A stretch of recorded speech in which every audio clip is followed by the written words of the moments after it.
বাংলাদেশ বিমান এবং অন্যান্য এয়ারলাইন্সের ফ্লাইট বর্তমানে চালু আছে, তবে মধ্যপ্রাচ্যে চলমান যুদ্ধ পরিস্থিতির কারণে কিছু আন্তর্জাতিক ফ্লাইটের সময়সূচিতে পরিবর্তন এবং নিয়মিত ফ্লাইট বাতিলের ঘটনা ঘটছে।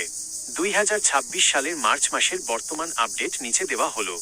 ফ্লাইট চলাচলের বর্তমান অবস্থা মার্চ 2026।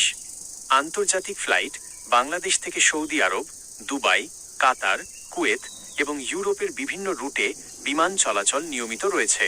তবে মধ্যপ্রাচ্যের উত্তেজনার কারণে গত কয়েকদিনে ঢাকা ও চট্টগ্রাম বিমানবন্দর থেকে বেশ কিছু ফ্লাইট বাতিল করা হয়েছে।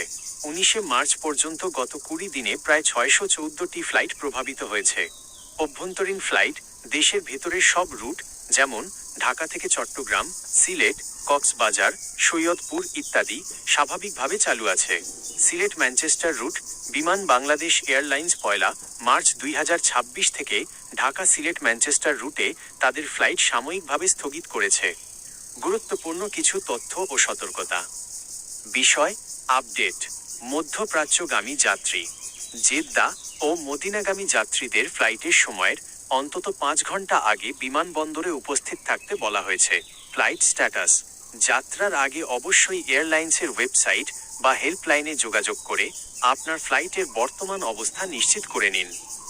নতুন নিয়ম 2026 সালের জানুয়ারি থেকে বেসামরিক বিমান চলাচল আইনে সংশোধনী আনা হয়েছে, যেখানে যাত্রী সেবা নিশ্চিতকরণে কঠোর নির্দেশ দেওয়া হয়েছে। আপনি কি নির্দিষ্ট কোনো দেশের ফ্লাইটের খোঁজ করছেন?